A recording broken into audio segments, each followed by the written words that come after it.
Namaskar. Good evening. This is 12th day of ICR National Institute of Agricultural Economics and Policy Research webinar series on quantitative method for social sciences. Myself, Vinayak Nikam, and my co-host Dr. Abhimanyu welcome you all in today's session. Today we will learn about machine learning in general and particularly will focus on artificial neural network. Now I request my co-host Dr. Abhimanyu to introduce the speaker. Thank you, Dr. Vinayak Nikam, for introducing the topic. Good evening to all. For today's lecture, we have with us Dr. Girish Kumar Jha. He is an agricultural statistician working as a principal scientist in the Division of Agricultural Economics at ICR Indian Agricultural Research Institute, New Delhi. Dr. Jha is mainly working in the area of time series analysis, neural network, and price forecasting of agricultural commodities. We also have two other panelists, Dr. Rajiv Ranjan Kumar and Dr. Ronit from Indian Agricultural Statistics Research Institute, New Delhi. They will assist Dr. Jha and will provide backup if required. Now I request Jha sir to start his lecture.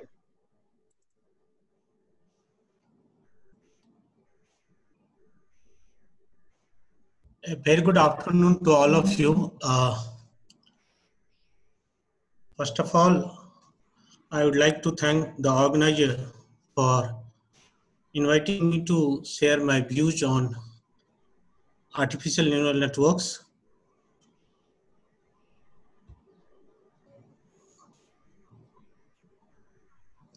Now I'll request Vinayak. Yes, sir, you can share it.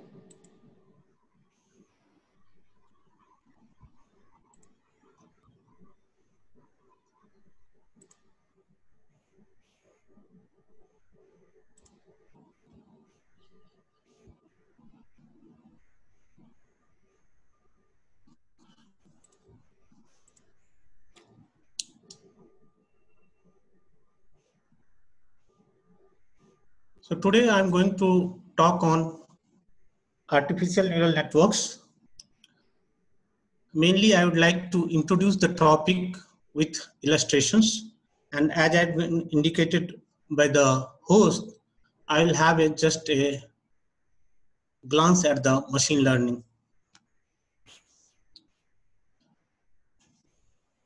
The very first question comes to our mind is that why should we learn neural network?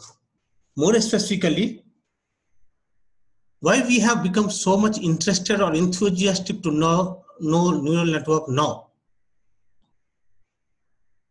Because neural network is not new.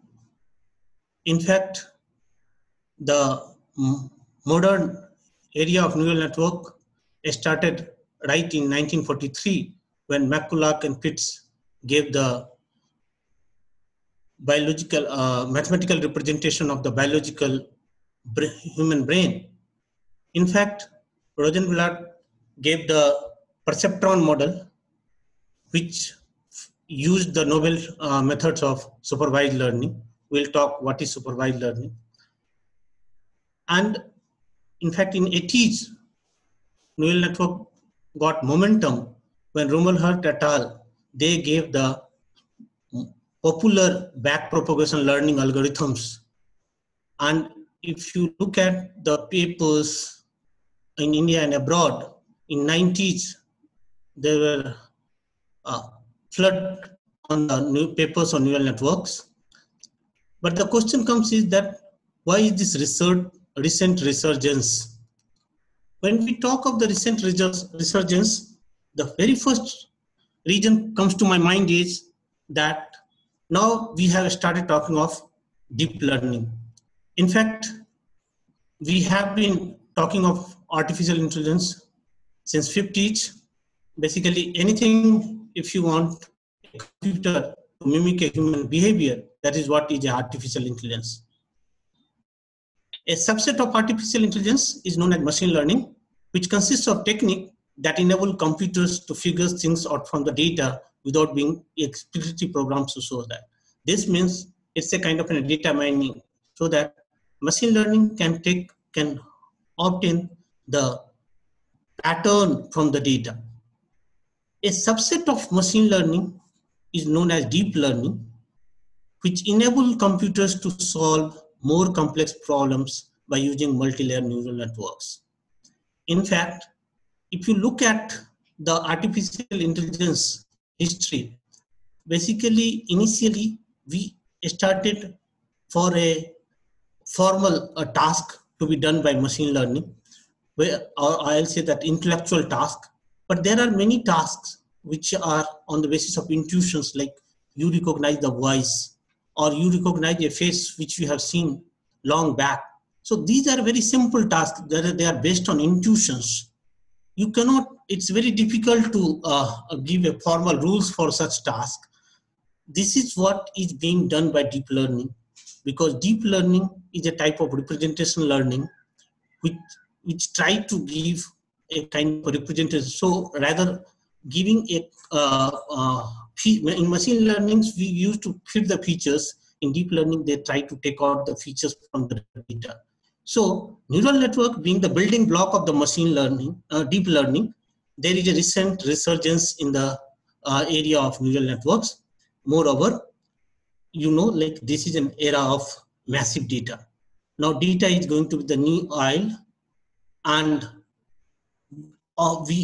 there are several algorithms there for data, and naturally there is an emergence of we have enough computation facility in terms of the hardware, as well as we have several softwares available.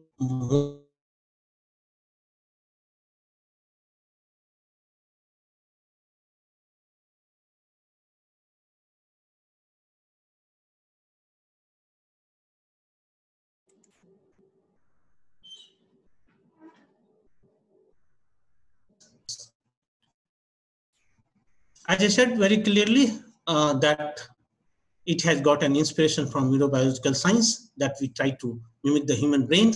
And you know that we have trillions of neurons in our central nervous systems, and any neurons, you know, like they get information through dendrites, and then signals are passed by the axons. So the neurons, they receive impulses from several, it's a kind of many input one output systems, that they get information from different neurons, and they do some kind of a transformations of those inputs, and then they transmit the outcome to other neurons or other output cells. So sometimes, so we get in terms of electrical signals. We are not going to talk in more details about that, but it is important because these neural networks, they can learn by examples. They possess the capability to generalize. They are robust systems. They are fault tolerant. This means you can complete the analysis using the incomplete data. This means you can deal with the missing observations. They process information in parallel, and that too at a high speed and in a distributed manner. So neural networks in general, they are nonlinear, non-parametric. They have very few a priori assumptions. They are data driven, and they are self-adapted. From a social science perspectives, we are interested because of their potential use in prediction and classification, traditional statistical techniques. Friends, before going to the details of the artificial neural networks, as I said that mimicking the human brain is always a Frankenstein's obsession if you can. So, but being a social scientist, we all are very much well aware of the linear regression models. Linear regression models is very old techniques, are very widely used techniques, very versatile techniques. So suppose if you want to explain any phenomena, let it be consumption expenditures, why is a consumption expenditure, why is a wage, anything, then what you see, if you believe that why is a wage, and wage depends on formal years of education, it depends on formal years of experience, it depends on number of trainings you have done, and blah blah blah. So what I'm trying to say that you can always, you are familiar with of writing is that why is a dependent variables, and this xi, x1, x2, xk, they are explanatory variables or so-called independent variables. But in econometrics, generally we say as explanatory variables. And then these beta i's, beta 1 to beta k, they are the parameters. So that you can always estimate. So what you have is you try to map between dependent variable and a set of explanatory variables. So naturally, once you try to map between this y, that is dependent variable, and a set of explanatory variables, that is x1, x2, xk, then what you can always write beta 0, which is nothing but a intercept, and then you can have a beta 1, beta 2, beta 3, beta k.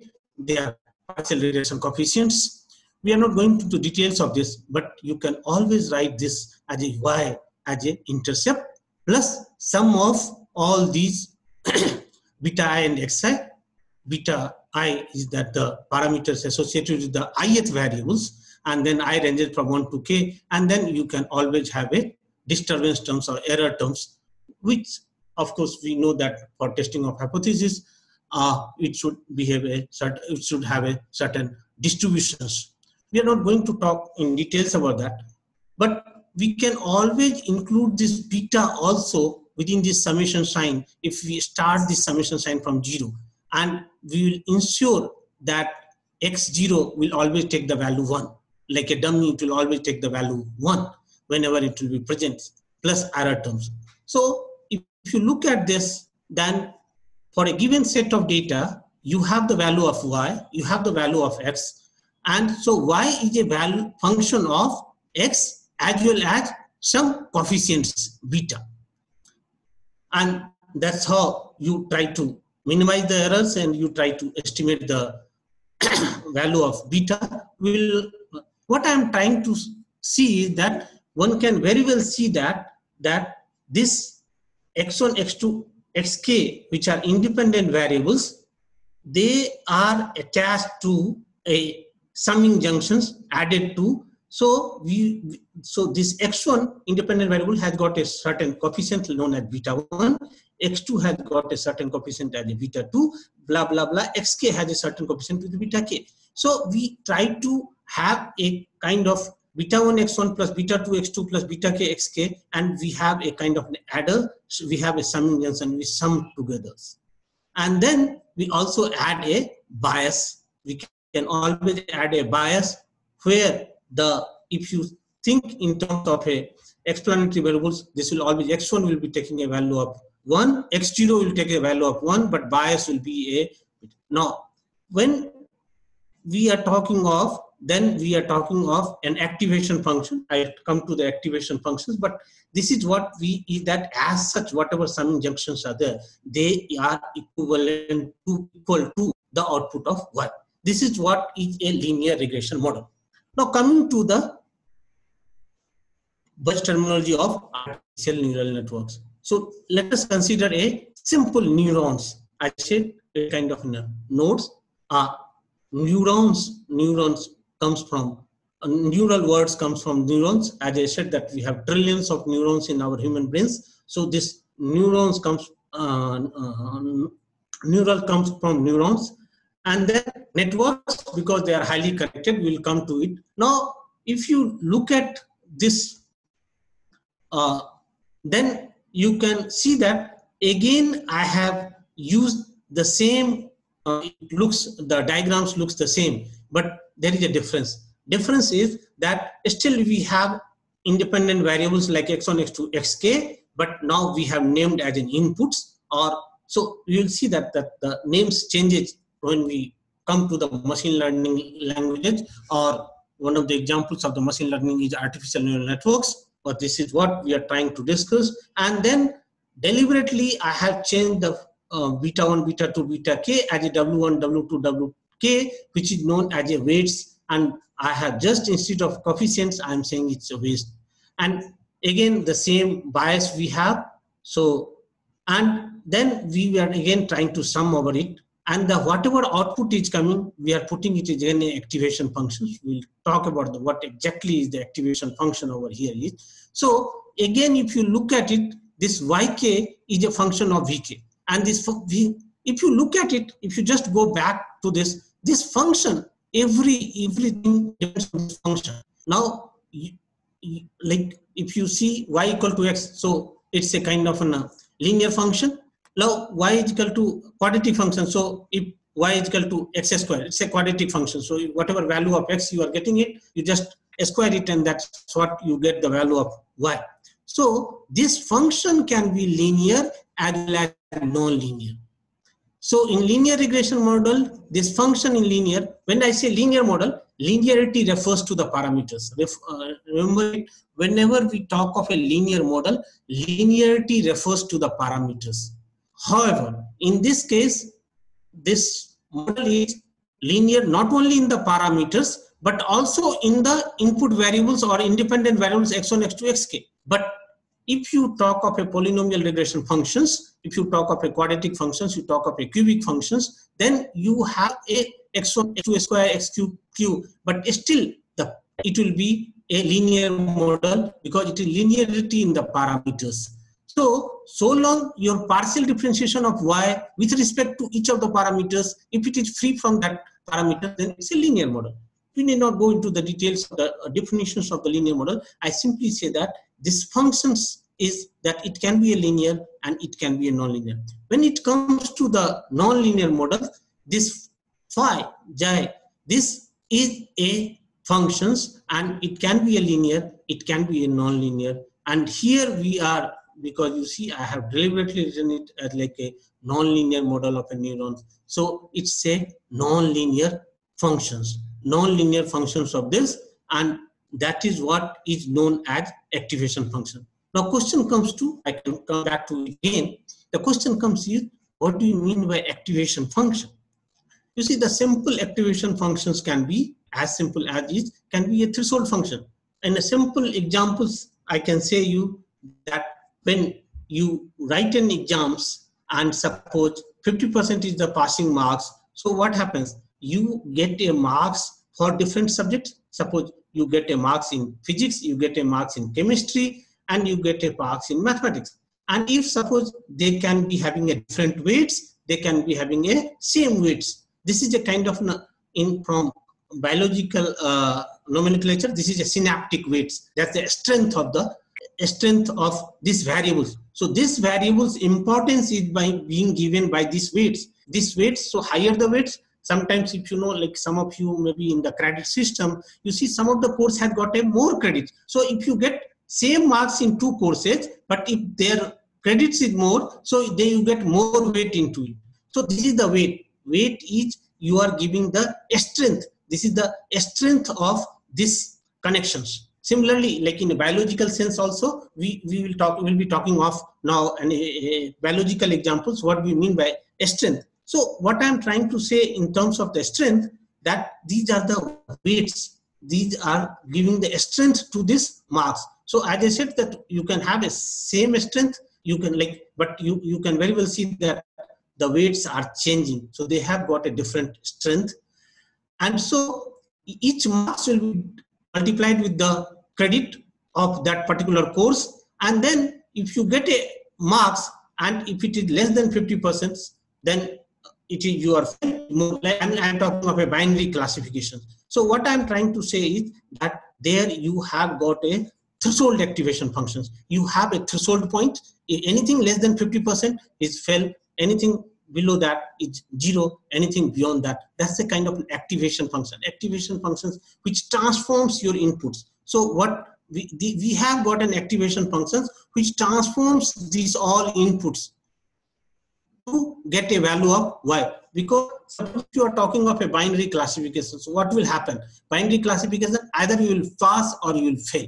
Simple. So this means whatever marks they will modify it and they will make it into either 0 to 100 or 0 to 1. If it is less than 0.5, they will say 0. Any value between 0 to 0.5 will be 0. Any value more than 0.5 will be 1. So this is a activation function which transforms, which expresses, which limits the value between. So whatever marks, suppose I'm just giving a simple examples that if you have a physics, chemistry and mathematics, and if they are of a different credit, means they have a different strength. So you multiply this and you get, so suppose if all courses are of 100 marks, so and of different weights, so it's a weighted average, and weighted average will blow up. So these activation functions, what will do is that it will limits that it should be between 0 to 100 or it should be between 0 to 1. And then that is what is the purpose of activation functions, which is also known as a stressing function. It stresses,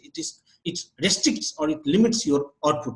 And there are several activation functions. One simple activation function which has been used in this case is a linear activation function. Whatever x is there, y is equivalent to. So whatever sum is there, y is equal to that sum. So this is the sum. So y is equal to this sum.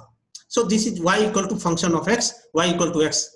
Simple. So you can see that it's a kind of a symbol with kind of a 45-degree angle. So this is what is known as linear activation function. Fine. Now, as I said, you have several activation functions. I am talking of sigmoid activation function. Sigmoid is a S-shaped curve. If you look at it, this is a kind of an S-shaped curve.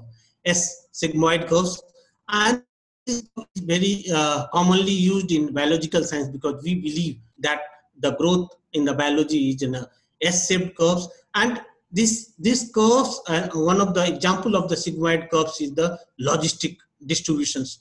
And you would have had a lectures on logit, probit kind of things. So whenever you try to convert your output in a probability terms, then we generally go for a sigmoid functions, and more importantly, you go for a logistic function. And when your distribution is logistic, it's known as a logit. And when your distribution is a normal, it's a kind of a normit or a probit. Now, here if you see, this A is a slope. When this slopes becomes infinity, when it slopes becomes infinity, so you see that then it becomes extreme, limiting questions. It will be a kind of a threshold functions, but otherwise it will be a monotonically increasing function, sigmoid functions. Then, but it will always be between 0 and 1. But sometimes we try to transform our output between -1 to 1. So then we try to go for hyperbolic tangent functions or tanh functions. This goes from -1 to 1. So what happens is that we have to have an y-axis. We have to have this summation over y, wy, xi, and x-axis you have y. So y is a function of x. If y equal to x, it's a linear function. So similarly, the value of y. So whatever x is there, it will be e raised to the x minus e. So this functions you calculate it, that's the value of y. So it will always be between -1 to 1. So this limit will be 0 to 1. So it will transform so that your input between 0 and 1. This will transform your input between -1 to 1. And then now recently, since 2015, it's a very commonly used activation function is a ReLU function, rectified linear. Very simple functions that anything less than 0 is 0. Whenever x is, or sum over x, whatever, it's less than 0, you are going to get 0. And if it is more than 0, you are going to get exactly the same x value. So you get a. So this is what is an activation function. This is why I have taken time to explain this activation function, is because only this activation function provides non-linearity to the neural networks. That's why, because of these activation functions, your neurons are single, it becomes a non-linear models.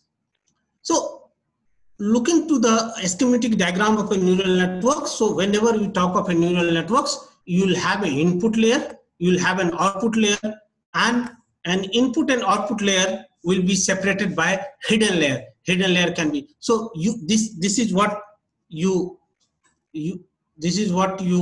get is, this is what is input layer.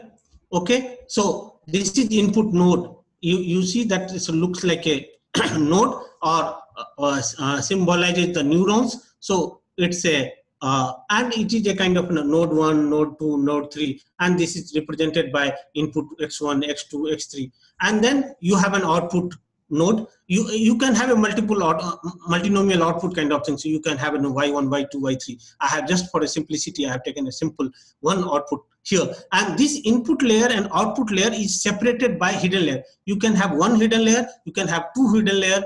So suppose this, I am taking the case of one hidden layer, and you again in hidden layer you have several hidden nodes. This is the kind of, so in one layer you have several hidden nodes. So basically, if you try to say that, so ANN is composed of artificial neurons, and they are linked together according to a specific network architecture, and objective is simple. You try to map between input and output. That is the basic objectives of mapping between. So function approximation or mapping between input and output is one of the tasks which we generally look for from neural networks.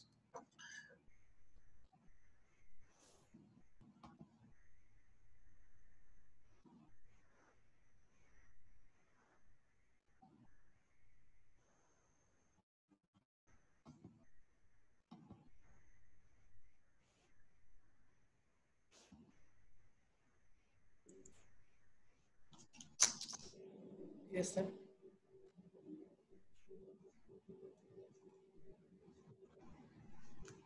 Hello. Hello. The screen is shared already, sir.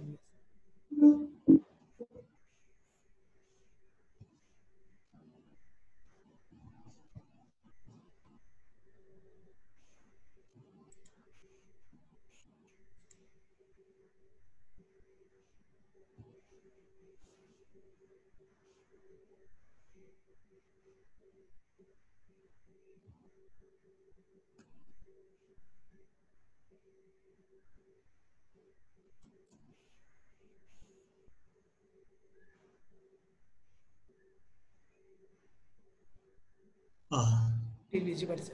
I'll be back to it probably.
Sir, you can unmute yourself.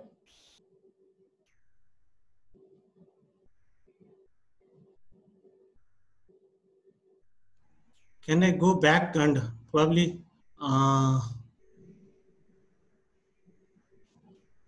should I leave again? Start from. Start from, sir. Yes. Just a minute.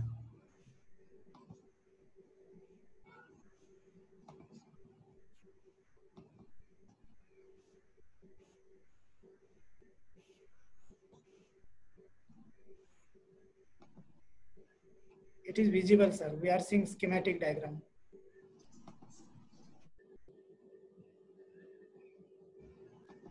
Okay. Coming again, basically, these slides, I'm just trying to explain you that how we are, why it becomes complex when we have a kind of a hidden layer, just to show that like nothing is like a free lunch. We have got a flexibility. We can model any nonlinear models. We'll talk about that.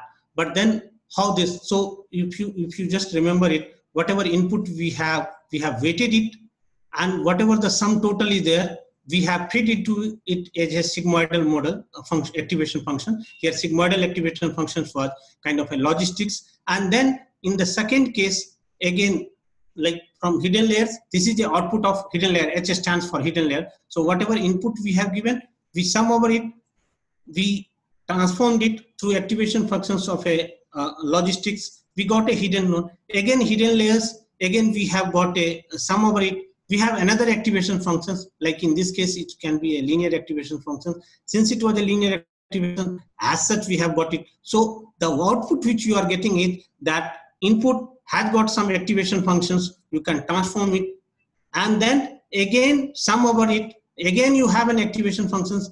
Like you can have a multiple hidden layers, and that is where the deep learning is getting powerful. Like they are adding like several layers of hidden layers, and then they also increase the number. So huge computations involves a huge computations. And why are we doing it?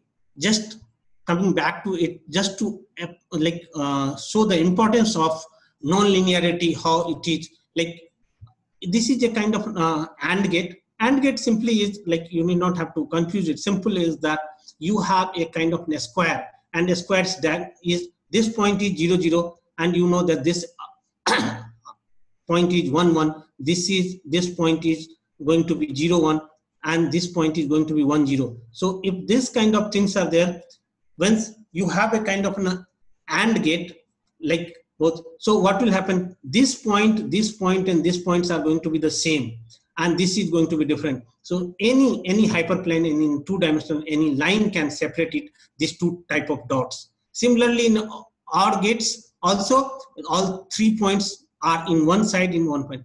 But if you talk of exclusive OR gates, exclusive OR gate means this point.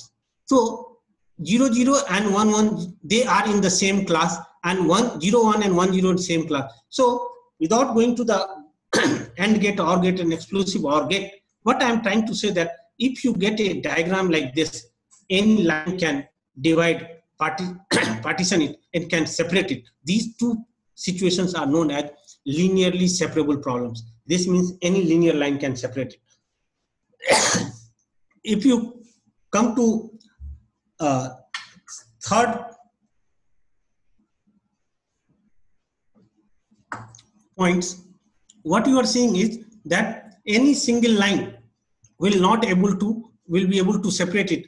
What I want is, I want something like this kind of structures. So such separations cannot be done by linear lines. So we have to go for a non-linear, and this is where it's a kind of a non-linear separable problems. So the importance of this problem is that when we had a kind of linear regression problems, even though it's quite powerful, but for such situations it cannot work. So if such linear line cannot, so non-linear, it's a kind of a non-linear separable problems, and which can be done only by non-linear models, or which can be done by neural networks.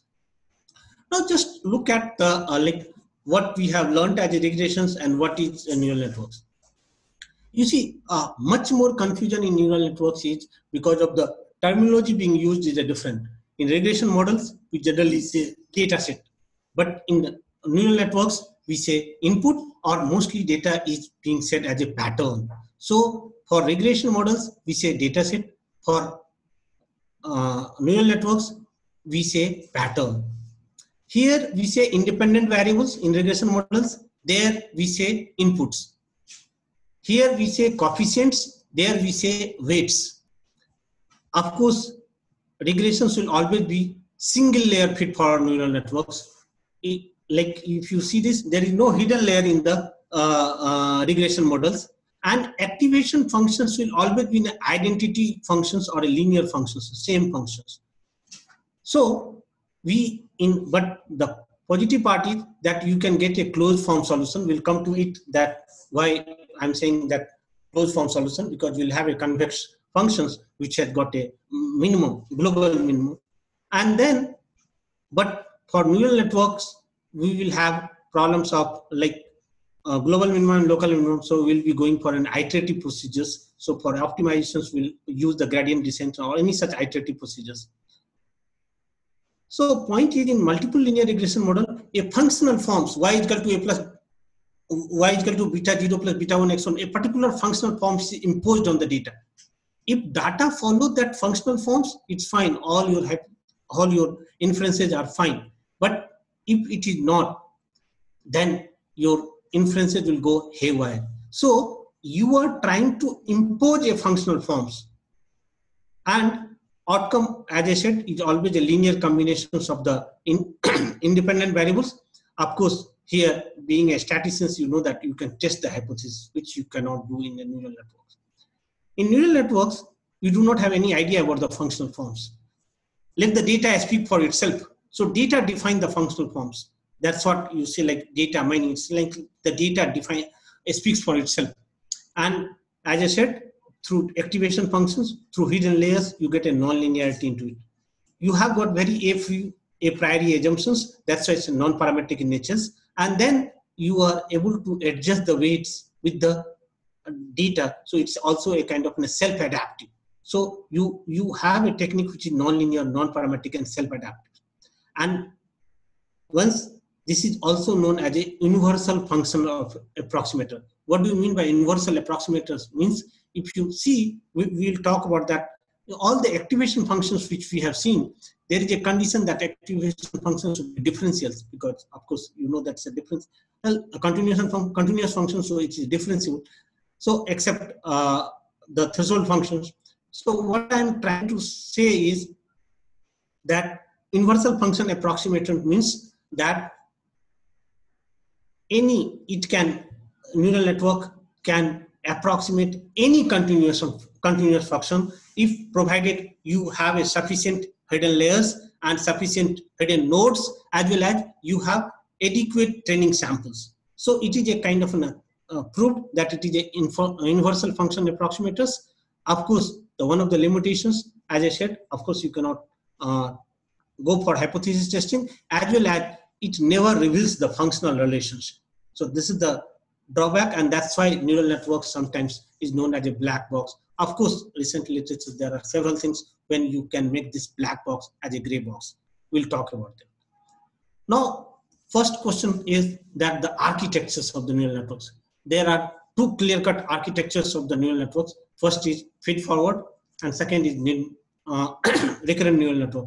Feed-forward neural network means the information always flow from in the forward directions. This means input, whatever is that, information will flow from input layer to hidden layer, and if there is another hidden layer, it will go from first hidden layer to the second hidden layer, and then it will go to the, like suppose you have got input layer, the information flow from here to the first hidden layer, but then from first hidden layer, information flow to the second hidden layer, and from second hidden layer, information flow to the output layer. So what I am trying to say that flow is always in the forward directions. So you are feeding always in the forward directions. So there is no feedback loop. We will be talking about what we mean by feedback. So this is what is known as feed forward neural networks.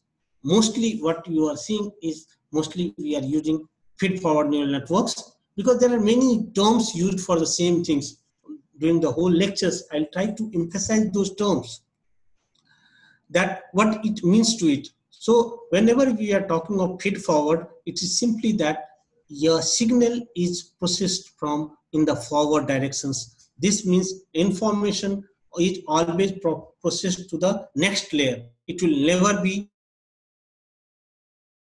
it will come back informations, or never it will be within the same layer. So feed is like propagation is always in the forward directions. So input from input layer to hidden layers, and from hidden layers to output layer. This is a feed forward networks. In deep neural networks terminology, what now today you are seeing is a convolution neural networks. Again, it is a feed forward neural networks. So which is mostly being used in deep neural networks as a part of image analysis and all kind of things.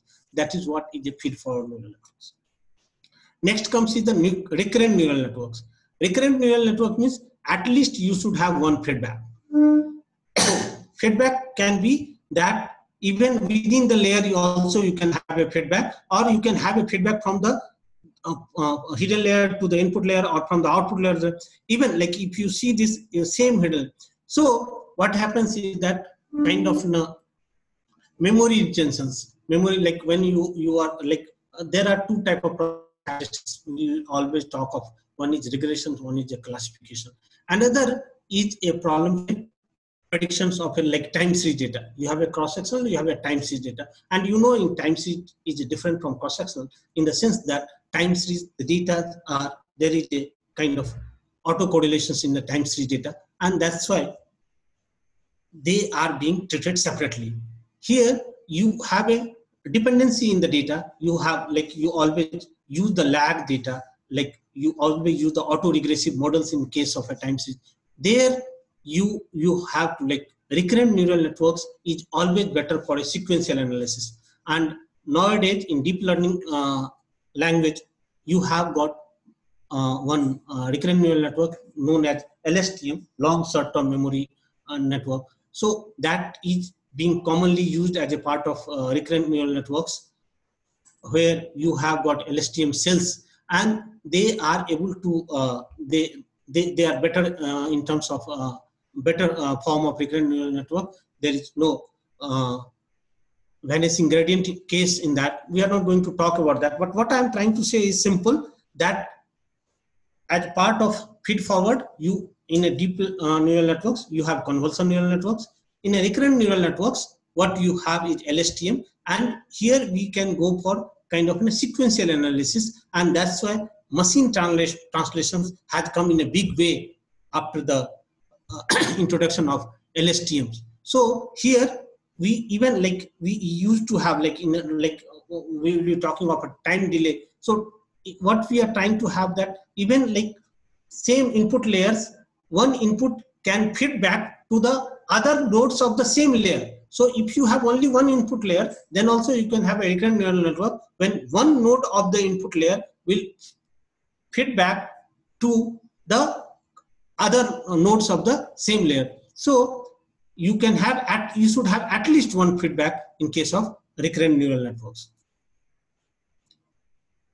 Now, whenever it comes to like any techniques, you know that you have a data. Once you have a data, naturally you try to estimate the parameters. Like in linear models also, you try to estimate the parameters. You try to choose those beta either through least square technique or through maximum likelihood method of estimation. So that estimation is known here as a training or learning approach. So now what you are getting is that in parlance of neural networks, there are three important learning approaches. One is supervised learning. That means you learning with the teachers. Learning with the teachers means like regression analysis, you know, like you have for training data, apart from input, you also have an output. So here you have a level data and output is given. So you know that for a given level of input, what is the true output. And then you can, so here the learning is done via training, like you do regression analysis, classification. So this is supervised learning is always said as a learning with the teachers. A biological examples have been given in the literatures, like when you teach your kid alphabets, then just treat it as your kid as a model, and then when you say the any alphabet, say L, then your kid is telling pronounce L in certain way. Then depending upon his output, how he is pronouncing, you try to correct it because you are a teacher. So you know that the gap between the output what the kid has generated and the target output which you expect it should be, and whatever the error is there, you try to back propagate it. And the back propagation is one of the popular technique of supervised learning or a learning with the teachers. Then you have an unsupervised learning. There are two unsupervised learning. One is unsupervised learning when this means there is no teachers. There is no label or there is no output. In this means no one will give you feedback whether you are right or wrong. Here in this case, you are able to get a feedback that there is an error, and according to that feedback, you are being used to adjust the weights in terms of models. We are trying to talk about the weights. Here there is no feedback. You have to learn on your own. You try to find the hidden structures. It's a kind of a self-learning. Even a biological example is that a kid can learn, suppose by mistakes, if he is touching a hot coil, then he will learn that any red objects he should not touch.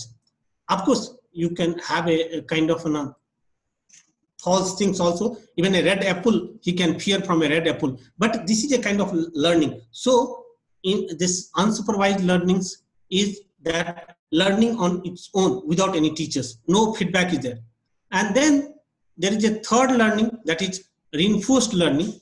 Here again, there is no teachers, but it interacts with the environments and it learns with a trial and errors. This means through though there is no teachers, but there is a reward points when he is doing right, and you get penalized when you are doing wrong. So here, there, as I said, that the autonomous agents is learning through environment, through trial and errors, learning by an experience. And this reinforced learning, which you used to tell a decade before that it's not an important type of learning, is one of the important learning in case of deep learning. And all video game playings and all is being done by reinforced learning. In fact, if you know there's a deep mind, they by using this reinforced learning, they are able to play a video game. Now, so far so good. We have learned about basics of the neural networks.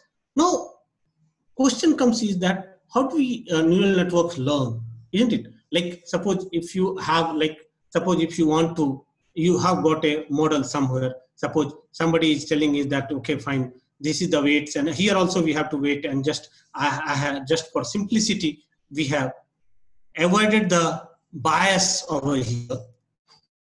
Now, what happens to this is that suppose if you believe that wage, simple equations, wage is a function of education, number of formal year of education, and then number of years of experience in labor force. If this is the kind of, you believe that wage depends on only these two factors, then this education and experience becomes input.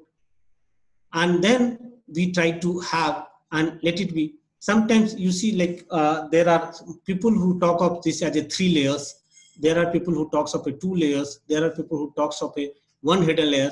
So basically layer is a place where you do some kind of a transformation. It is only the input is being flowed. So input layer is generally not being counted as a layer, but hidden you do some kind of a transformation, and output also you do some kind of a transformation. So you can talk of a mostly it as a 2-layer networks, or sometimes we know that input layer is a fixed, always there will be 1 input layer, there will be 1 output layer. So it depends on how many hidden layers you have. You may be having 1 hidden layer, or you may be having 2 hidden layer. So it depends on the number of hidden layer. So you can say that neural network with 1 hidden layer, neural network with 2 hidden layer, or so different terminologies are there. So somebody can say the same network at 3-layer network, somebody can say as a 2-layer network, someone can say a neural network with 1 hidden layer.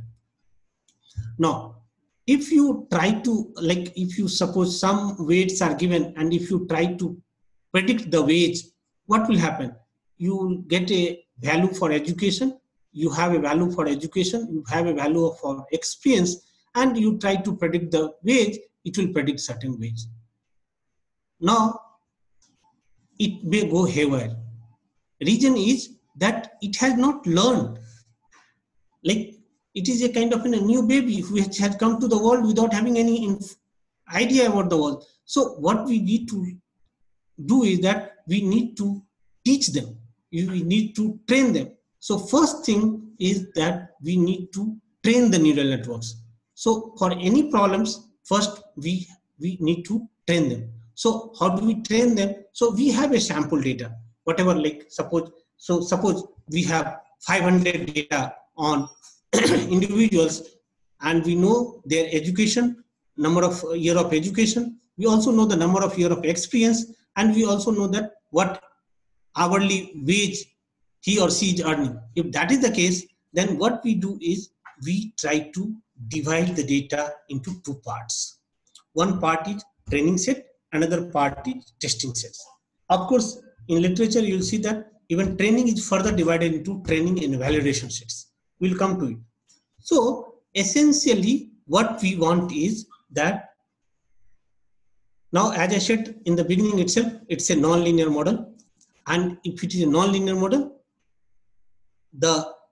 what we want, basically we want that whenever we are giving a value of education as 11, experience as a 2, it should predict the wage as 310. So by giving this value, we'll get a certain wage. So that wage will be a predicted wage, and you know the target wage. So when we'll do the practicals, we'll see that. So generally there are different way of, so you must divide the data into two parts. One is training part and testing parts, and in a different ratio, different, sometimes 70-30, 80-20. There are several reasons for doing it, because data collection is a costly affair. So every time you cannot afford to have a 30% for a testing data, but we need to have a testing data for a cross validations. We'll know that one of the problems of neural networks, or for that matter, any machine learning techniques, or this overfitting. We'll talk about that. So what we try to have, that this is the predicted y and this is the actual y. So error, what is our aim? Aim is to minimize this error, the difference between the predicted value and the actual value or a target value. So what we try to do is that we try to minimize it. So this is the error. Error is whatever you are predicting and what is the actual. Always what we try to do is we try to minimize the error, isn't it? That's the importance of a predictions. Whenever you want to predict, we want to predict with certainty, we predict with zero error. That is our aim. Okay. Now, when we try to minimize the error. The problem is that if you remember the linear regression model, so what will happen if a positive error, if there is a positive error and if there is a negative error, fine, then positive error and negative error will offset and total error will be zero. That's why we don't minimize the error, rather we minimize the square of the error. This is what is known as sum of a square due to error. If you are, so you got the point, like you have a predicted value, you have the actual value. When you difference, that is what is known error, and we try to make it zero, but we don't say zero, we try to minimize the error. So as I said, the problem is that if you have some positive error, you have some negative error. If you sum the positive, let us assume that only there are 2 points. So you have got -5, you have got +5. If you add it, the errors becomes 0. But you have a huge error. So what we do is that we square this error, sum of a square due to errors, and then we try to minimize it. And that's why a technique which is minimizing this square is known as least square technique. Because you are looking for a square which should be the least. That is why it is known as principles of least square. A square which should be the least. What value of? Because this y is going to be the function of parameters, function of w. So you are trying to minimize this square of the error. That's why. So this has got several names for it, isn't it? It has got, few people talk error function. Few people say it's a cost function. Few people say it's a objective functions. So you have several names for it, but the objective is same. Objective is you try to minimize this error. Now, sometimes you will see that when you define the loss functions, you divide by 2 and then you sum over it. Divide by 2 simply because it will not alter anything. When you take a differentiation, this 2 will be in the coefficients. So 1 by 2 into 2, it get cancelled. That's why you are doing. And then you can even have half and then you sum. So you minimize the error for first row, first individual. That will not serve the purpose. So you minimize the square of the error for first, second, third. So this minimization is for all n. So if you have, suppose n training samples, the total sample size is more than n plus m. M you are keeping correct. So suppose there are 100 observations. So n is suppose 80. So you are minimizing these loss functions at 80 observations. This is what is important here. Now, how to minimize this?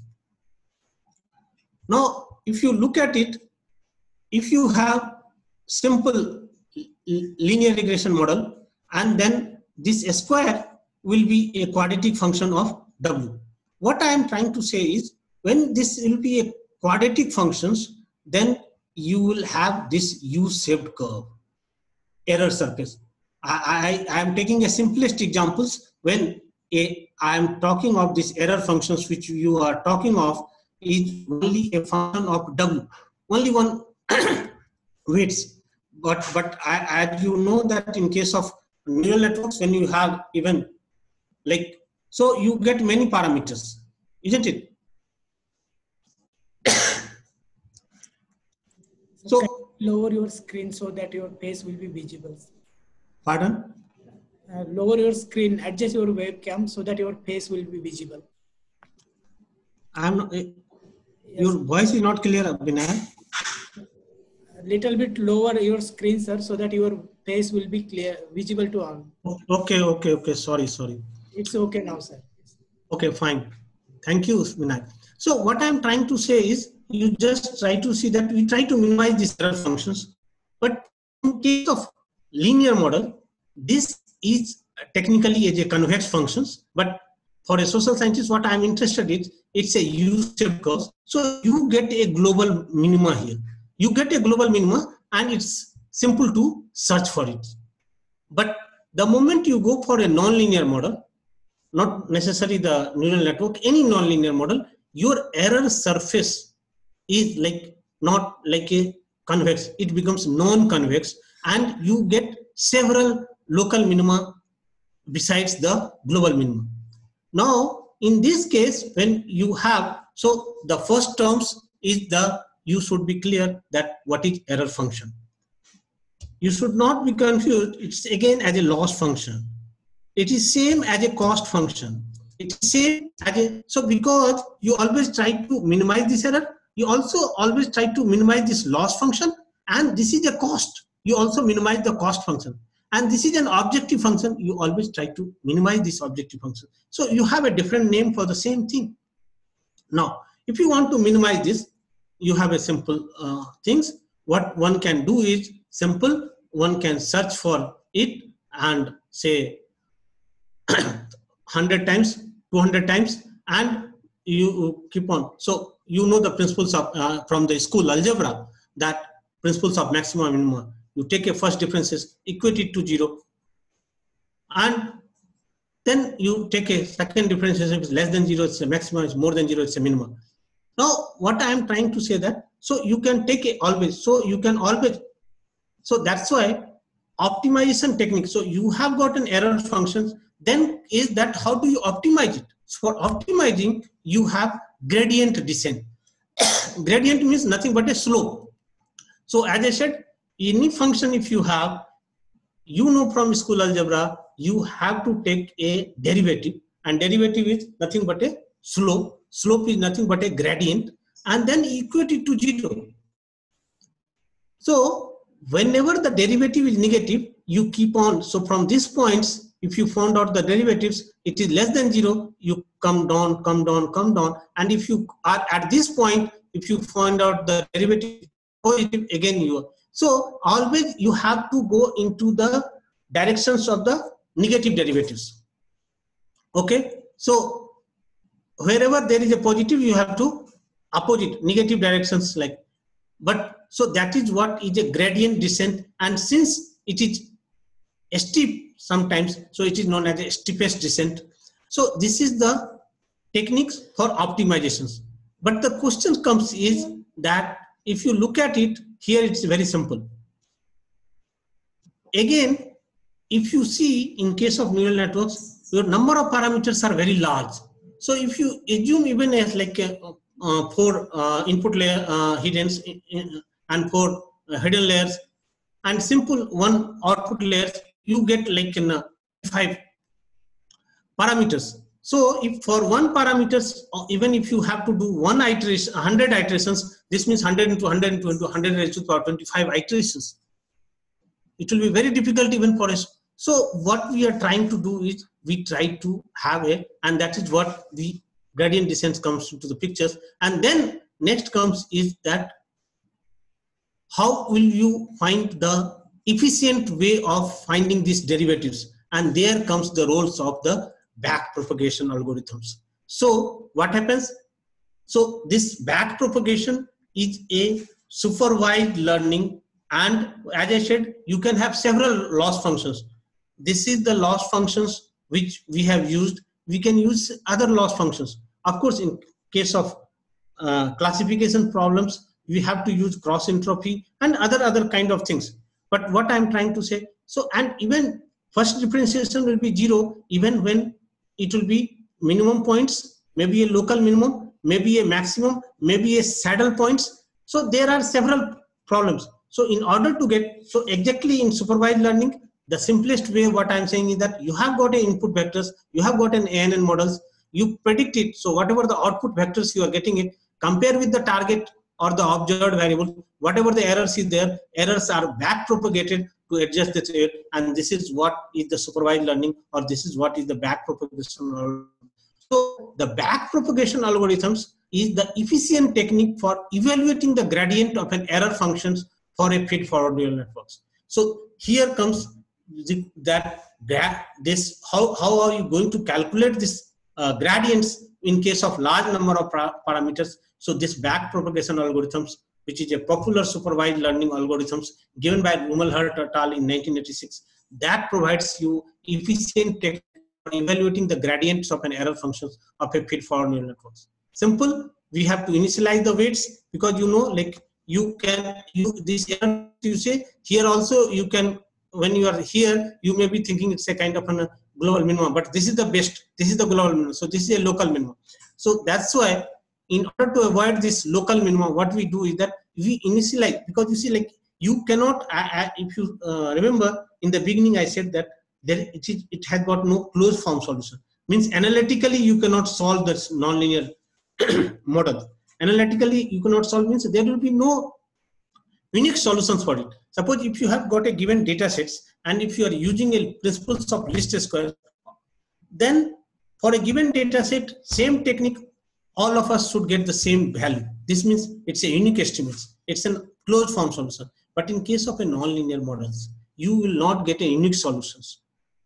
So how to start it? So generally we try to initialize the weights. We initialize the weights to a very small random variables. Then we choose a pattern, means you choose a input data pattern, means so first data we are seeing it, and then you propagate it forward. Once you propagate it forward, then you get a predicted output, you get an observed output or a target output. You calculate the output errors. You also calculate the hidden layer errors, and then you compute these local gradients through backward computations, and you iterate these forward and backward computations till you get a global minimum, and then you are repeating it also just to avoid the problem. So how are you doing it? You can do one thing is that suppose there are 100 observations, you can do whole batch at the same one epoch whole. That is what is a batch processing. You do the whole batch, like first, second, 10th. So you are adjusting the weights simultaneously for all the individuals. That is what is batch propagation. But it becomes a bit slow and not that efficient. So we generally, what we can do is that individual ID, you propagate this and then adjust the weight, then go for this, propagate it, adjust the weight. Individual observations you are going it like sequences, and that is what is known as stochastic gradient descents, because stochastic means in the first case the whole batch is being evaluated one at a time. So what you are trying to get is a deterministic time of. Here you have much more fluctuations, so it is expected to give you better, and that's why if you remember I have used the word stochastic gradient. There are many versions of it. Even in back propagation there are many versions. So you can have whole batch. What I am trying to say, that whole batch that is considered as a one epoch, you can go for individual records, or you can go in between, that if there are 100 observations you can go 5 records, that mini batch. So there are many variations on it. There are several papers on it, you can go through it. I'm just trying to kindle your interest in this, and I'm just trying to clarify those terminology which is being used over here. Now, whenever you do this kind of things, whenever you try to approximate the functions, what happens is that there is a systemic aspects of this. Any data has got a systemic aspects, another is kind of a random noise. What happens is that when you fit any models, either there can be a underfit, or you try to know the specific details of it. Once you are knowing specific details of it, this means you are not fitting the systemic aspects, but rather you are fitting a random noise of it.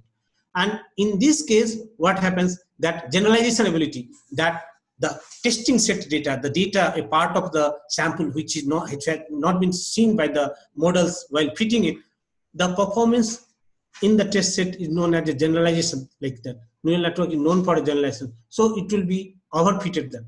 So this is a kind of optimal fit. So the cross-validation is, for cross-validation only, we have a training data set, we have a testing data sets, and we try to it training data sets training error, like in R squares, it will always be decreasing, almost it will be constant asymptotic, or it's a non-decreasing functions. But these test sets will be decreasing, test set errors will be decreasing at certain points, and then it will start increasing. This is a kind of early stopping. Here we have to stop it. This is the optimal fit, so this is what is a optimal fittings. So we also always, so overfitting, we can avoid it through cross-validation, and there are several variations of a cross-validation. Now, the last part of the lectures is that how do we build a neural networks for any applications? The first, as usual, for any applications, or for any, if you want to establish a relationship, the first thing is that you would like to select the variables, like for a given y, what are the explanatory variables. So we try to select the variables, then of course you collect the data, and then one of the important steps of building neural network is data pre-processing, standardization and normalizations of the data. Because if the data are in different units, it has been observed that without pre-processing, the neural network is not performing well. And then for avoiding the overfitting or for cross-validations, as I said, the whole sample partitions into the training set and the testing sets. Then we look for neural network parting. Neural network parting means how many input layers. Of course, in case of cross-sectional data, when you have selected the variables, then input layers is fixed. If you have only one output layer, then output is also fixed. So the questions remain is that how many hidden layers, 1 or 2, or so many. In shallow neural networks, we do not go for many hidden layers. Of course, in deep neural networks, we go for several layers of the hidden layers. And then how many nodes in a hidden layer? So those questions are being answered in this. And then you should have some evaluation criteria, like as I said, that you have mean square error, root mean square error, mean absolute error. So many evaluation criteria are there, like you have in traditional. So in time series, you have archaic information criteria like R square in cross-sectional data. So similar kind of. So this evaluation criteria, when I'm talking of out of sample performance, like test sample data. Then whenever you are trying to talk about training of the data, a question comes is that what should be the size of the training samples? And then another important concept is kind of in a learning rates. When you try to evaluate the gradients, what happens is that when you do for here, like from here you can go, what you can see is that from here you can come here, you can come here. So the kind of learning rate, higher learning rates will be in such cases, if you are saying if your learning rates are high, then you will be missing this global minima. If your learning rates are low, it will be very slow. So learning rates and momentum, they are also equally important to decide, and then how you implement it.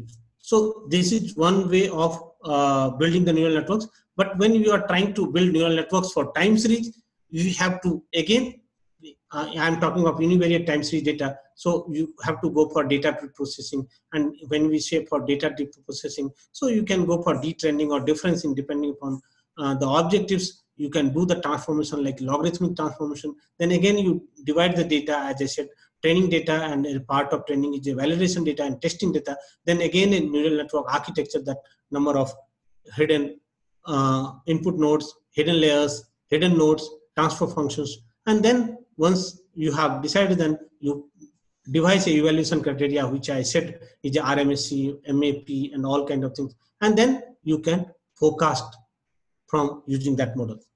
With this, I'm going to end the theory part of the lectures. Now, I'll have a quick look of two data sets. One is regression problems. Another is what is a kind of a time series problems.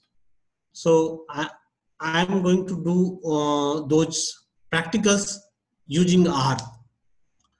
And since you are well versed with the R's, but essentially, if you are really working on neural networks, the MATLAB is one of the important softwares which you should use. Otherwise, if you go for open source code, basically Python, TensorFlow, and all those things are coming in a big way. But since you have been exposed to the, try to do with the R. Here we do not have much flexibility, and of course my knowledge of R also is not very good. So we'll try to do this.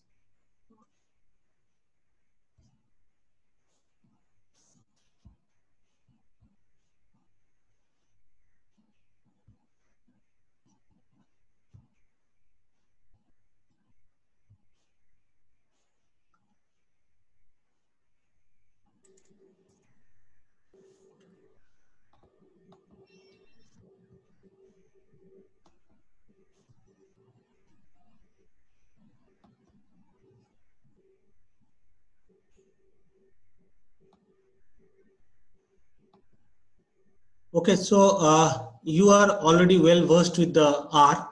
Basically, that I have only two problems which I am going to deal with the R. One is regression set of problems. Another is time series. As I said, that the regression problem is different from time series. And then another can be a classification problems which I am not handling. So for since you are well versed with the R, this is a code editors, and this is a console editors, and then you have kind of environments and all kind of package here is there. So, and you know that you can always write command through hash. So first thing you know very well is that whenever you are using the R, you have to first install those libraries which are important. So what I'm trying to do is that I'm using regression problems using neural network package, and we have got an inbuilt data. That data is in ISLR library. So first thing what I am going to do is that I'm going to install the library. So I just run this library and neural network is installed. Then ISLR package is also installed. And then there is a famous data in ISLR is auto. Auto is the data where they try to estimate the what you say kind of miles per gallon fuel consumption. You know, like automobile sectors, there are many manufacturers, they always claim about a fuel consumption about their product. So fuel consumption is measured in miles per gallon. So less than this, the more is the fuel consumptions.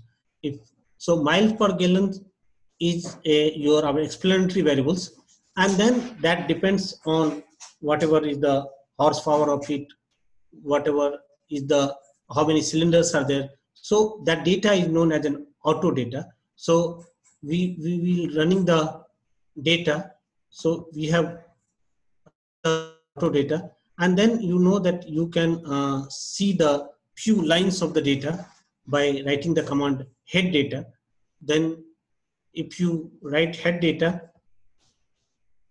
you can see that you are able to see 6 records. So if you look at it, what you can see that first variables y, which we'll be treating as a y dependent variable, is MPG. MPG is nothing but million per gallon. Million per gallon. And then the first explanatory variable is cylinder. This is number of cylinders, then engine displacement, then what is the horsepower of the engines, what is the weight of the vehicles, accelerations, that the time taken by the vehicle from, reaching from 0 to 60 kilometers, what is the seconds times, and the model of the car. And then you have also there are 3 origins for this automobile sectors: Europe, America, and Japan. So 1, 2, 3, that's the dummy variables, and then the name of those cars. So this is what exactly is the data. You can even view the data if you want. So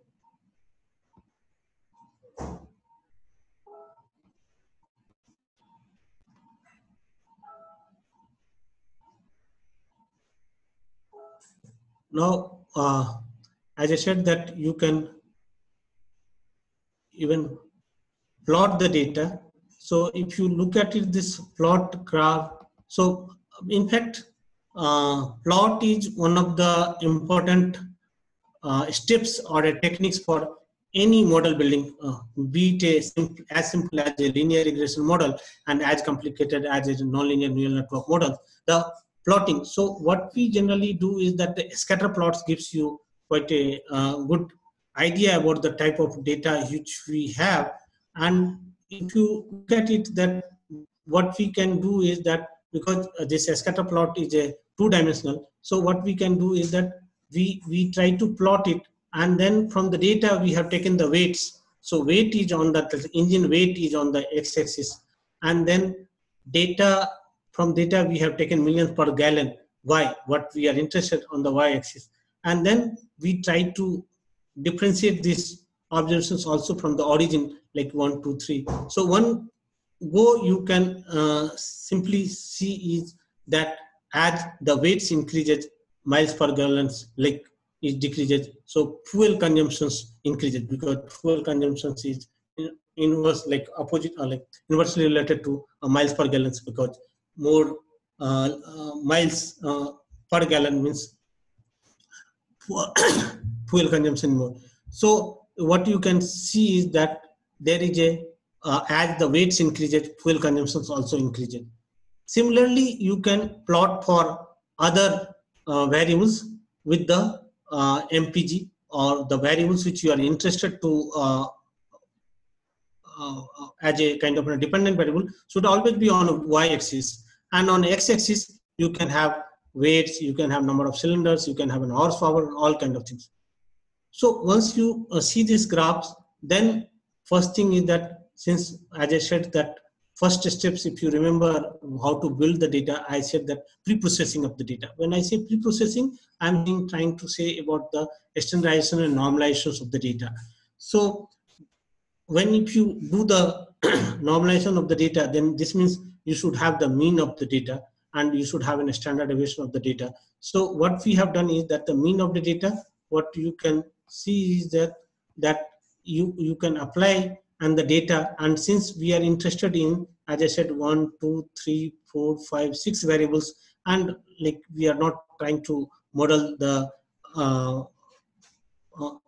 model of the vehicles or origin of this, so only first 6 variables, and then from column wise you try to find out the means. So we try to have the mean and the variables of mean. So if you run it, you have run this, and then again mean underscore data means you can know the mean data. So all the mean for all the 6 variables are given over here, and then you can see the standard deviation, same apply, and then instead of mean you are writing standard deviation. So you run the data, and then you get the standard deviation of the data. Now you have got the mean, you have got the standard deviations.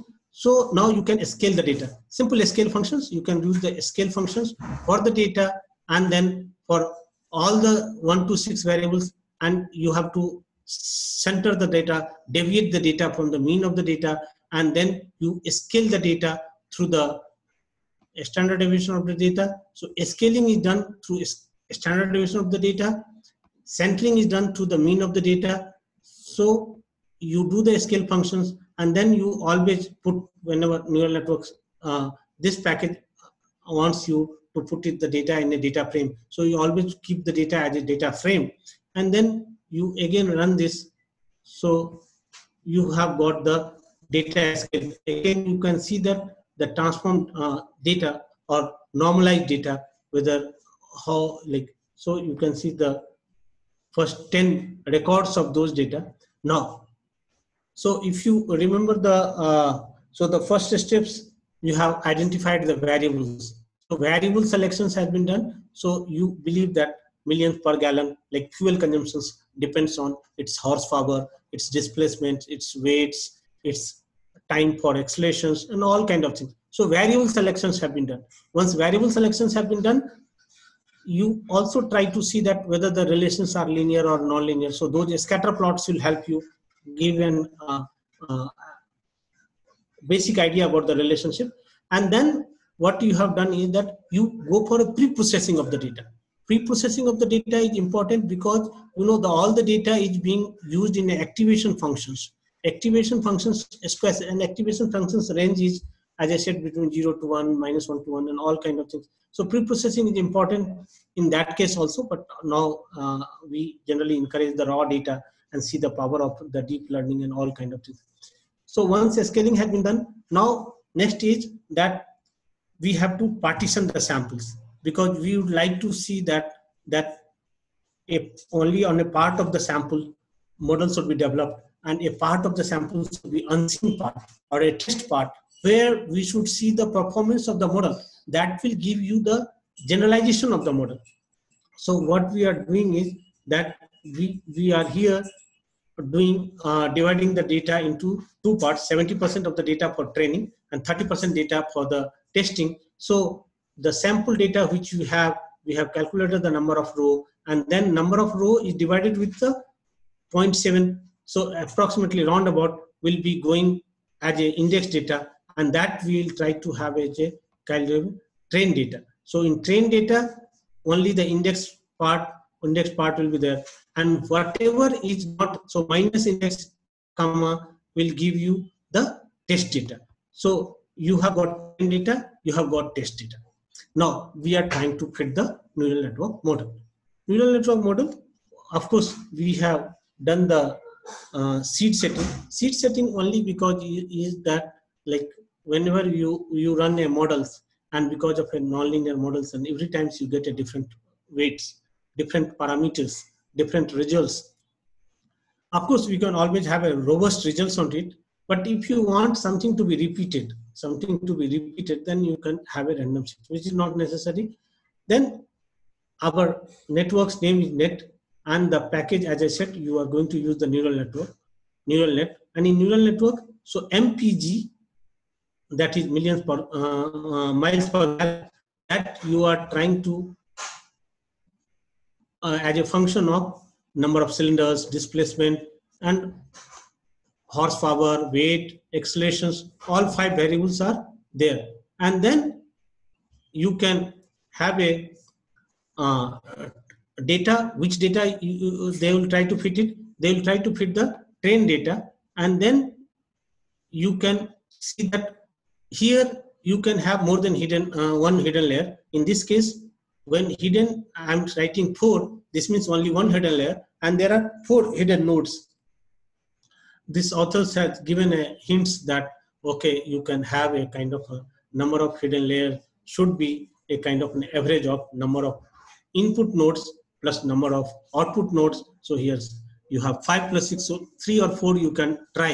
And then, as I said, you want to have a kind of a robust results. If you want to have a robust results, so as I said that because in nonlinear models, your error surface is, you have made several local minima. So you repeat these results several times and you take an average value so that that results will be robust. One of them. So how many times? So mostly we repeat 50 to 100 times. But since we have to demonstrate as practicals, we have repeated only 3 times. So it may be that results may not be appropriate, and then you can define the activation functions. And as I said that like nowadays ReLU is being used mostly in a hidden layer, and in output layer when it comes to the regression models you can go for a logistic. Of course logistic has some drawbacks also, and when you have got of classification problems and if it is a multinomial then you can have a softmax, and there are many that like those things are. And linear output equal to true means you are trying to go for a regressions model. So now with this, if you run this, so you have run the linear models. Now if you run the plot, what you are going to get is the plot of a net.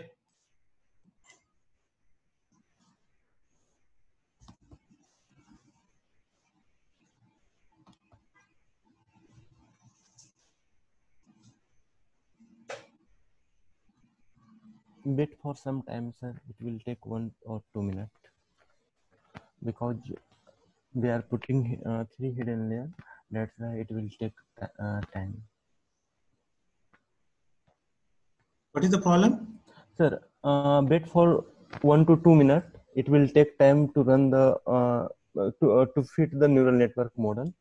Okay. And after that, you should run the plot net.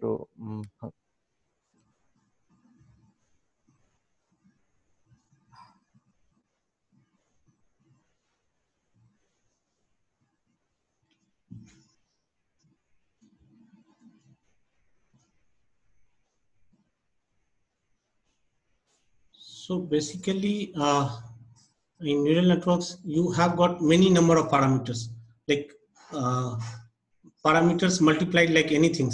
So suppose if you have say 6 5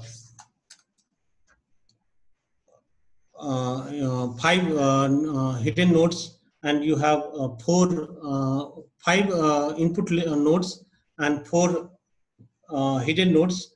So 4 plus 1, 5 into 5, 25, 26 parameters will be there in this case. And then again, you are repeating it for 3 times. So probably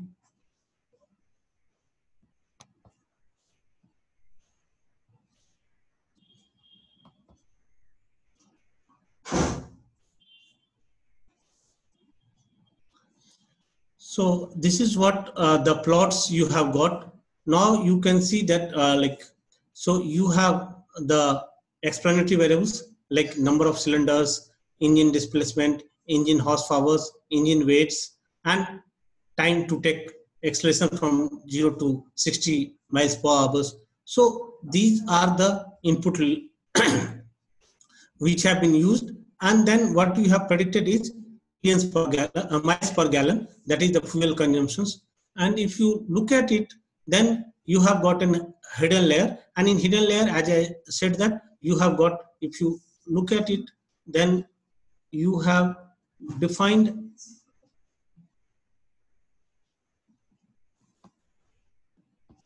number of nodes as a 4. So you see that 1, 2, 3, 4. So you have 4 hidden nodes, and then these are the weights. If you look at it, the weights are also given, which you can get in the results also. Weights are also given, and you can see that so this is the strength of that links. You see, one terminology is fully connected neural network. Sorry, this means if all the input layers are connected to all the nodes of the hidden layers, and all the nodes of the output layers, this is what is known as fully connected neural networks or dense neural networks. And when some of the weights are weak, and if they do not provide any strength into it, that is what is sparse neural networks. In fact, convolutional neural network is a particular case, one of the neural networks which is sparse neural networks. And then you can always print result matrix, as I said. So Now,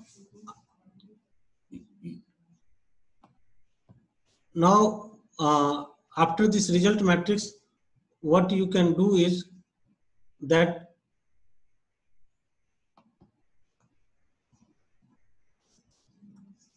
you can predict it. For predicted, so after plotting, I am simply from the you are trying to have from the net. I am trying to separate the result matrix, and we have got the result matrix. I am not explaining this result matrix. If you just look at it, they have tried to cover the besides the bias. If you see that here to separate this bias terms, if you just look at it, that they separate the bias terms, they have given a different colors, isn't it? So simple. So if you have 5 years, 4 years, so 5 4s are 20, and again you have this here for 24, and then again on this for 28 and 29. So these are the number of weights which you have got, and then you can see that from the bias to first layers hidden at first or cylinder to, so in cylinder, in first case, if you see here minus 2.97, so it is first weight is minus 2.97. In second weight, if it is say plus 5.69, so it's a plus 5. So some will be kind of giving a positive strength, some will be giving a negative strength. So this is how the total strength is being decided. Now, once you have, then you can compute the test results. So you have already kept the test data. Test data which we are trying to give is to the net we are giving, the models which we have developed. For that, to that model we are giving the test data, and since Y observed is there, we are predicting it, so which is not from 1 to 6 but from 2 to 6. So you compute it, and compute is a should be from neural network. So that's why we are writing like this, and we will get a predicted data. So if you run this, now you have got an observed target variables and true variables, and you have got a predicted variables. Then whatever the test data is there, then what you can do is that you can minus the predicted variables. So you have from the test data million per gallons, $sign million per, so you have this original data, and then predicted value is there. You square it, divide by the number of observations, and then you get a MSE, and you can find the value of MSE, and that is what you get is 0.28. Now, of course, it's a non-linear model, need not to be compared with the linear models, you may ask, but then there is a control. You have to compare from somewhere. So just the easiest comparison is, I have tried to compare with the linear model. So I simply run these regressions, linear models, with using the trained data for the same equations. So you got the linear model, you try to see the summary of it. Again, you have got the intercept, and then you have got the all coefficients for all the variables, cylinders, and all kind of things. And then again, with these models which you have developed, you can predict it. And you got a predicted variable. Again, you can find out the MSE for this, and what is the value of MSE. So you can see this here, the value which we have got is 0.35, and in the last case, what value we have got is 0.28. 0.28. So MSE is less in case of, even though we have not done much efforts in training it. And then you can always plot this observed and predicted in case of neural networks. Again, also you can plot in case of linear areas. So this is how I try to give a flavor of neural networks using a cross-sectional data. Now time is running. I hope I'll take another not more than 10 minutes to complete a data on, at least on time series. I may not go for a another prediction data. So as I am mentioning again and again that regressions data and time series data are different, and they need to be dealt differently, because in time series data, the data are auto-correlated, and I think you have already detailed lectures on a time series data.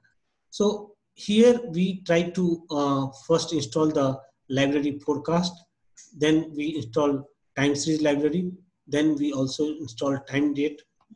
And then here a famous sunspot yearly data is being modeled.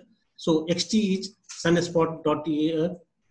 This is a yearly data of sunspot, which is available on the library. And then again, we see the data. So this is the data. First 6 observations have been given. And of course, in comment lines, one of my students, Ronit, who is sitting as a panelist, he has given the reasons, what importance of the sunspot data. And then we try to have a class, that which class this data is, so that whether it follows a time series class or not. And then summary of this, summary means descriptives of it, that what is the minimum, what is the maximum, what is the median, mean, whatever statistics which can describe the data. And then we try to find out the standard deviation, we try to find out the skewness, we try to find out the kurtosis. They are the like first 4 moments, they describe the data. I do not have time to explain that. They are very wonderful tools or descriptors of any data. And in fact, we should pay some attention to these data, that how the data, like you see, unless you do not describe the data, unless you do not know the data well, it's not, there is no point of modeling the data. So this summary data or a standard deviation of the data, or skewness, that's a positively skewed, or kurtosis of the data, that is excess, and all those gives you quite a good information of the data. And so the descriptions of the data is very important. Then we try to plot the data, and if you see the plot, so the first step of any modeling exercise is the plotting of the data. And the time plot, if you look at it, you see that it's a typical nonlinear data, and a good case for testing the nonlinear models like neural networks. And usual test statistics, that which I'm just for the sake of completions, I'm doing it just for the test of stationarity. I think everything would have some, like that mean and variance does not change over time. So like there is no upward or a downward curves in the data. If that is there, trend is there, then we will not be able to, because in time series always that we have a kind of that historical trend will continue. So we look for the stationarity of the data, and then we go for augmented Dickey-Fuller tests, and you can see that the data is non-stationary. Then we go for non-linearity of the data. If you look one of my papers, I have clearly said that we should not go for modeling using neural networks if the data is linear in nature. So the first and foremost steps is you must see the non-linearity of the data, and VDS test is one of the tests which you can do. And you can see the VDS test, and again, its data is non-linear.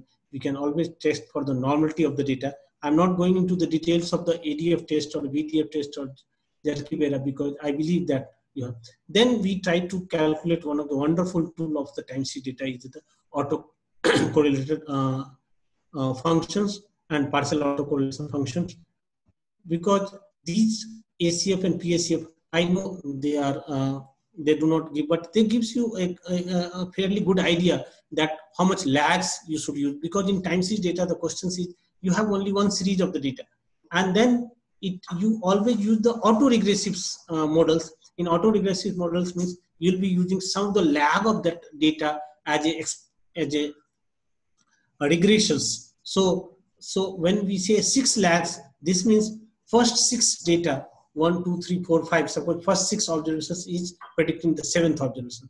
Then 2 to 8 observations predicting the 8th observations. Like that, this is the meaning of, so this is how you try to arrange the data in time series. Then we try to see the PACF of the data, because you know that AR value you get from PACF, and then MA value you get from ACF. All those details already you would have seen in the class, time series class. Then we can see the length of the data, and then we are, since there are 289 data, if you look at the consoles, you have 289 data. Then what we are trying to do is that we divide in 2 parts. In time series data, here the problem is that you cannot go for a randomizations, because it's a sequential data. There is a trend. So point is that this is the attributes of the time series data, that there is a kind of a sequential relationship between this week's data from the previous week data. So we cannot divide this data randomly. If you divide this data randomly, the attributes of the time series data is lost, and then you are not doing the modeling properly.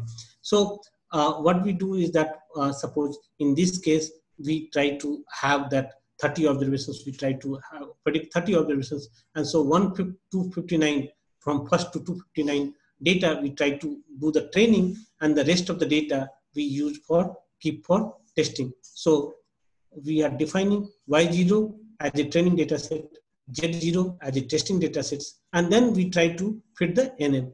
And here we are using the NN NITAR package, where we try to give the series training data, and then how many lags we are there, then so all kind of parameters are being fed, and then we try to run those data, and after running those data you can get this fit, and then you can see the accuracy in sample performance of the data. Like in cross-sectional data, you get an R square. So the data on which training data on which the modeling has been done, that their performance. So these are the training data, RMSE, mean absolute error, and all kind of things.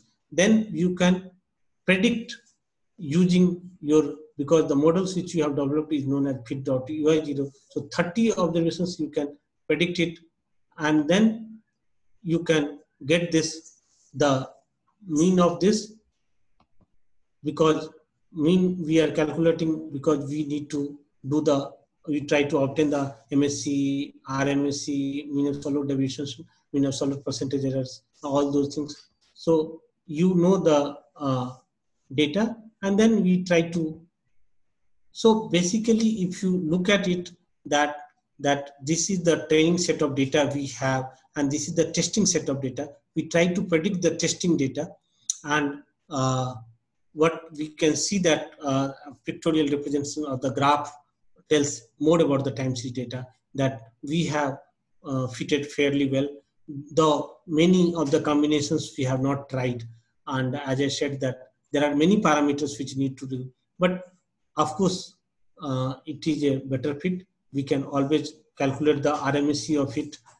We can always calculate the mean absolute percentage error of it, and all those values. There are simple statistics for out of the sample performance for mean absolute deviations and all kind of things. Of course, we have another examples, but I think time will not permit to go for that examples.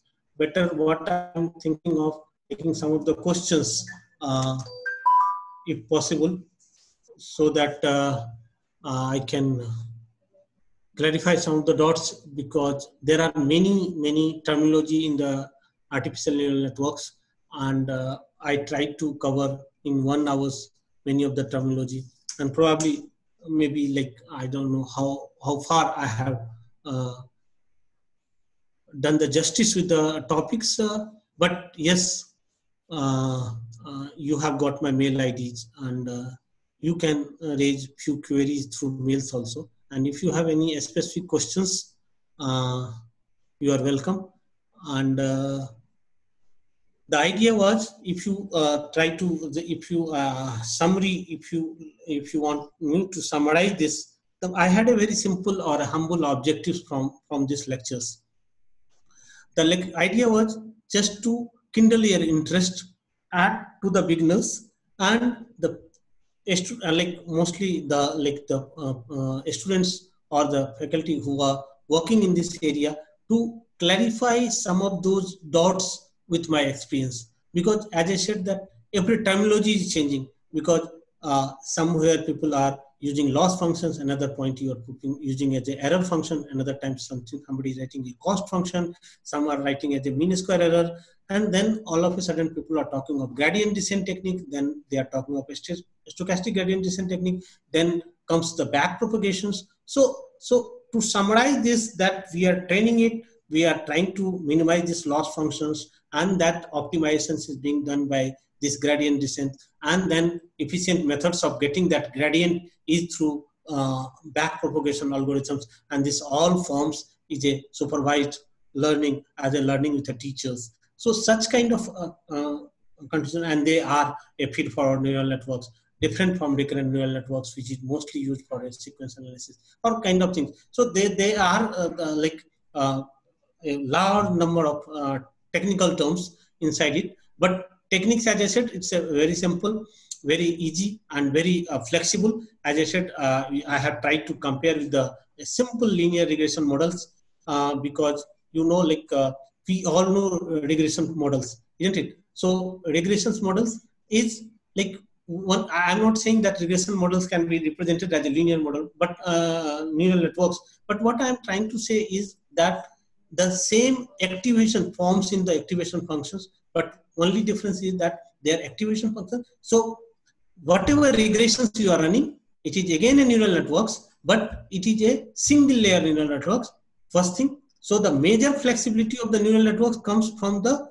hidden layer that is not there. Second thing is that activation functions, which transforms or expresses the that, because you see objective is again mapping of between input and output. So there should be someone. So here I got activation function in between this map input and output. So I have got an input, I have got an output. If you know any traditional techniques, you should go for any statistical techniques, you should go for it, because then you will be able to go for an hypothesis testing. But suppose if you do not have any idea of the relationship, then naturally this neural network comes in very handy to you, and then you try to map this input to the output with these activation functions. So the flexibility is given by these activation functions, which makes neural network nonlinear, as well as the hidden layers. So basically in the deep neural networks, where artificial neural network is the building block of it, basically deep neural networks, they are deep in terms of credit assignment problems, in the sense that, as I said, that intellectual problems, whatever intellectuals that multiply 1,000 into 1,000 into thousands, or any such difficult problems, that can be very easy for a computers. And that is what is being done by so far in machine learning. But any intuitive judgment, like you see, if you see someone whom you have seen long back during your school days, but still you are able to memorize it. So this is based on your intuition, but you have no way to explain. It's very difficult to explain how have you memorized it. You see, how have you multiplied 1,000 into 1,000, you can explain someone. And then if you can explain someone, computer is good servant, he can do very well. But how have you recognized the voice of any singers? Like it's very difficult to explain this. So your explanations to the computers become very, very deep into it. Your length of the algorithms become very, very longer into it. And that's how the terms deep neural networks. And so far what today I have talked, it's a shallow neural network. You see that I was very much sitting on that, mostly that one of the only one hidden layers, and then number of nodes were also on that. Because you see, just I had a kind of 3 replications. I had to wait for some time. So, but since we have got, as I said, that in now hardware, or what you say, infrastructures are available, as well as softwares, several open source tool kits are available, like TensorFlow, Python, several kind of things. So computing, and then massive data is there. Massive data is there. We like every seconds we are generating the data, so that we have algorithms who are hungry about the data, and the data is going to be the new oil, which you have said. You see, anything becomes chips is important, because like now computation has become cheap. More predictions have become chips. That's why it is gaining importance. It's not that the techniques were not there. Techniques were there, but those, like earlier, the artificial light was tough. So we are very much bothered when you are using the light.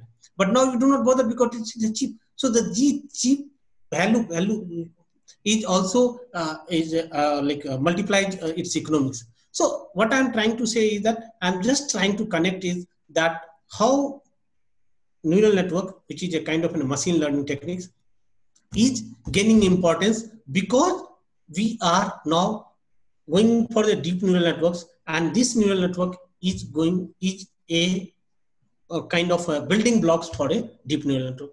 With these words, I'm going to close my talk. I really enjoyed, and of course, it was my first webinar. I had never taught any time in my life when I do not see my students. Of course, nowadays I'm taking classes for, of course, in IRI you have very less number of students.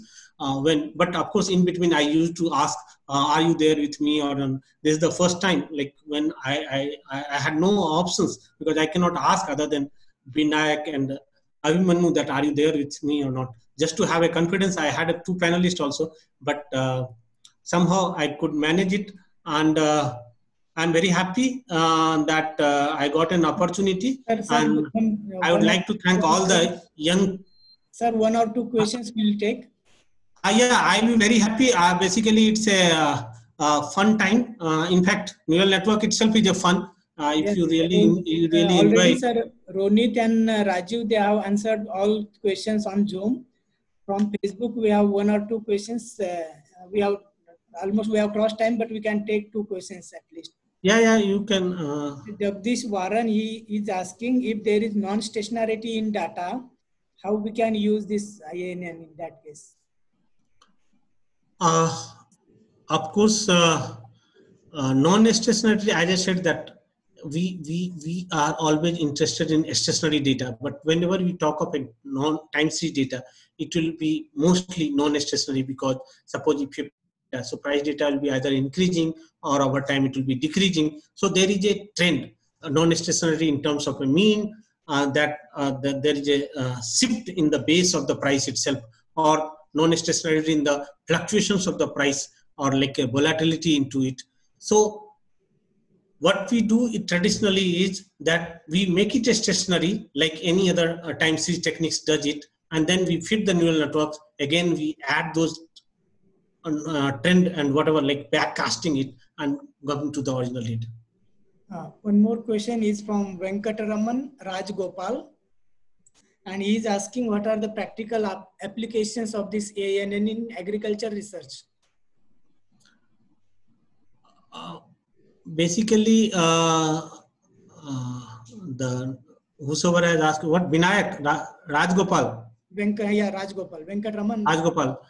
In fact, whatever you can do with the traditional statistical techniques, be it a regression, be it a classification, be it a predictions, all these things can be done through neural networks. It is one of the alternatives for doing the same things. It's like it's a kind of another candidate. But I always say that make your things simple. If the thing is simple, it's a linear in nature, which you can solve through the linear models. No need to go for a non-linear. Wherever linear models are not handy, because now you have got a big data, isn't it? Even like genome data, you have a very good. So you see, all exploratory techniques have come in a big way. So wherever, suppose if you have got a kind of clusterings on the parallel side, you can always go for self-organizing feature map using neural networks, and you can detect novelty into it. Even secondary structures or proteins is predicted using the artificial neural networks. Even if you see agriculture price is being, commodity price is being predicted, even we have done into it. Even pest prediction, pest population predictions is being done in that. So anything, everything which you think is difficult to handle with the traditional statistical technique, neural network can come handy to it. I think, sir, it's almost 2 hours you have been talking. Now we should stop also. Okay. Thank you very much, Dr. Girish Kumar Jha, for giving informative and detailed lecture on artificial neural network, along with overview of machine learning, and of course showing it practically also using our software. Sir, we are getting very good response from both Zoom and Facebook platform that we are using for this lecture. And despite second Saturday today, that is holiday, many people are watching this lecture. We are really grateful to you for today's session. Thank you very much, sir. And thank you very much, Vinayak. I am also thankful to both of you, Vinayak and Abhimanyu. In fact, my thanks will not be like acknowledgement will not be complete unless I am not thanking my two helping hands, and I will say that basically they have done the job for me. Is that Rajiv, who is also scientist at Indian Agriculture Statistics Research Institutes and just completed PhD, submitted thesis under me, and Ronit, again a young vibrant PhD student who is working in the deep neural networks. And in fact, what I have talked, probably I have done a kind of machine learning kind of job. They have prepared the materials, they have identified the features, and I have just done the delivery of it. So thanks to Rajiv and Ronit. Yes, I put on a kind from of our side also, we thank Mr. Rajiv and Mr. Ronit for answering most of the questions simultaneously when they were raised, so that we could complete it in time also. Thank you very much, Mr. Rajiv and Ronit. Thank you, sir. Dear participants, day after tomorrow, that is on Monday, we'll be again learning one important topic, that is total factor productivity. And for that, speaker will be Dr. Kingsley from National Institute of Agriculture Economics and Policy Research, New Delhi. Thank you very much for active participation and learning. We will meet on Monday at 4 p.m. Enjoy the weekend. Till then, goodbye from me and my co-host, Dr. Abhimanyu. Thank you very much. Thank you all. Thank you, sir.